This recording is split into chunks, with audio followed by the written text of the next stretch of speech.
اعوذ باللہ من الشیطان الرجیم بسم اللہ الرحمن الرحیم الحمد للہ رب العالمین الصلاۃ والسلام علی خاتم النبیین اللہم صلی علی سیدنا محمد وعلی آلہ وبارک وسلم۔ السلام علیکم ورحمۃ اللہ وبرکاتہ۔ میرے ناظرین و حاضرین، میں راہ فلاح کے چینل سے تحسین آپ سے مخاطب ہوں۔ میری آج کی گفتگو کا عنوان ہے شان مصطفیٰ صلی اللہ علیہ وآلہ وسلم اور درود پاک۔ درود عربی کا لفظ نہیں ہے، عربی میں صلاۃ کہتے ہیں۔ صلاۃ نماز کے معنی میں استعمال ہوتا ہے، اس کے علاوہ بھی اس کے کئی معنی ہیں۔ اس کے ایک معنی دعا کے ہیں، ایک معنی تسبیح کے ہیں اور ایک معنی رحمت کے ہیں۔ اگر ہم ان تینوں کی روشنی میں دیکھیں تو ہم اس کو درود کہہ سکتے ہیں۔ درود دعا جب ہم اللہ تعالیٰ کے وسیلے سے نبی پاک صلی اللہ علیہ وسلم پہ درود بھیجتے ہیں تو ہم کہتے ہیں یا اللہ رحمت فرما ہمارے نبی پاک صلی اللہ علیہ وسلم پر، اپنے محبوب پر۔ تو اس کا مطلب ہے کہ اللہ تعالیٰ کبھی بھی ہماری اس دعا کو رد نہیں کریں گے، کیونکہ اللہ تعالیٰ خود اپنے محبوب پہ رحمتیں فرماتے ہیں، نظر کرم فرماتے ہیں۔ اچھا، ایک بات آپ کو میں عرض کروں کہ ہم لوگ یہ سمجھتے ہیں کہ جو ہم درود پڑھتے ہیں یا جو درود پیش کرتے ہیں اس سے نبی پاک صلی اللہ علیہ وسلم کے درجات بڑھتے ہیں۔ اس کا علم تو اللہ اور اس کے محبوب کو ہے کہ ان کے کتنے درجے بڑھتے ہیں، مگر میرے خیال میں اس سے ہم خود سنورتے ہیں۔ اس سے ہم ایسے سنورتے ہیں کہ جب ہم اللہ کے نبی پہ درود پیش کرتے ہیں تو ہماری 10 گناہ معاف ہوتے ہیں، 10 نیکیاں لکھی جاتی ہیں اور 10 درجات بلند ہوتے ہیں۔ اب پہلے میں یہاں پہ اس گفتگو کو نبی پاک صلی اللہ علیہ وسلم کے درجات سے شروع کرتا ہوں۔ اللہ رب العزت قرآن مجید میں فرماتے ہیں کہ میں اور میرے فرشتے نبی مکرم پہ درود و سلام پیش کر رہے ہیں، اے ایمان والو تم بھی درود و سلام پڑھو۔ جب نبی پاک صلی اللہ علیہ وسلم پہ اللہ اور اس کے فرشتے درود و سلام پڑھتے ہیں تو اللہ کے درود پڑھنے کا مطلب ہے کہ اللہ تعالیٰ نبی پاک صلی اللہ علیہ وسلم کی عظمت کو بڑھا رہے ہیں اور فرشتے اس کے لیے دعا کر رہے ہیں۔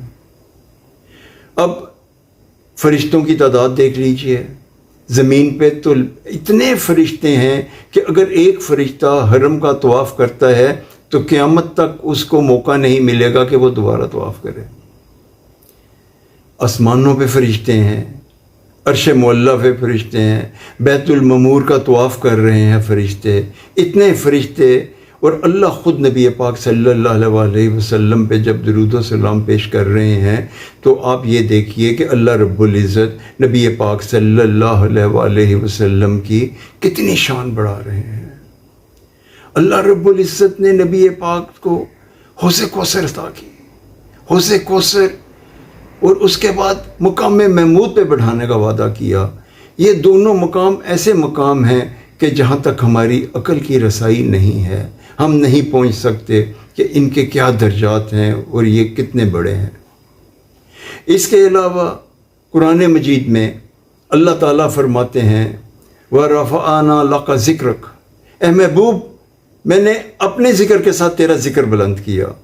اس کا مطلب ہے کہ جہاں جہاں تک خدا کی خدائی وہاں تک ہے حضرت محمد صلی اللہ علیہ وسلم کی رسائی۔ جہاں پہ بھی اللہ کا ذکر ہوگا وہاں پہ نبی پاک صلی اللہ علیہ وسلم کا بھی ذکر ہوگا۔ اب دنیا میں دیکھیں، ہر 2 منٹ 5 منٹ کے بعد اذان ہوتی ہے تو ایک آواز بلند ہوتی ہے لا الہ الا اللہ، تو ساتھ میں یہ بھی کہا جاتا ہے محمد الرسول اللہ۔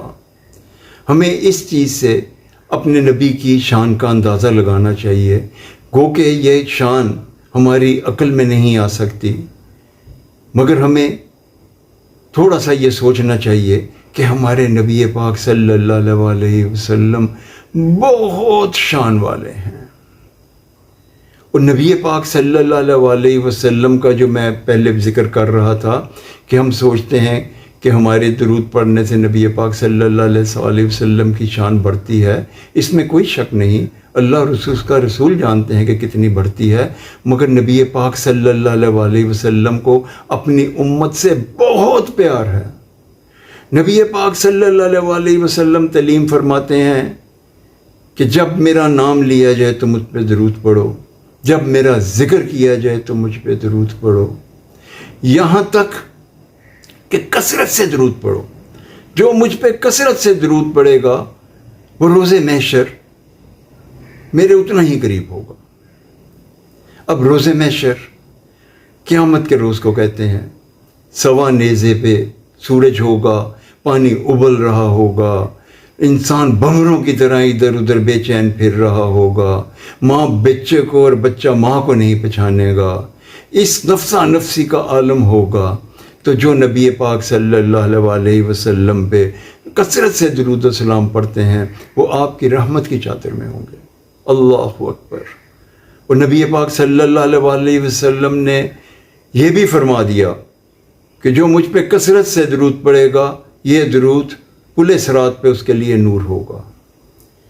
جب آپ اللہ کے رسول کی رحمت کی چادر میں ہوں گے تو ظاہر ہے کہ آپ کامیابی حاصل کر گئے. اور پل صراط کی منزل بہت ہی نازک منزل ہے، تلوار کی دھار کی طرح کا پل ہے، مگر جو نبی پاک صلی اللہ علیہ وسلم پہ کثرت سے درود پڑھیں گے وہ بجلی کی مانند اسے پار کر جائیں گے، کیونکہ وہ ان کے لیے نور بن جائے گا. نبی پاک صلی اللہ علیہ وسلم کی پر درود سلام کثرت سے پڑھنے سے ہمارے اتنی آسانیاں ہیں. اور اگر ہم پھر بھی درود نہ پڑھیں تو اس کے لیے میں آپ کو ایک حدیث بیان کرتا ہوں.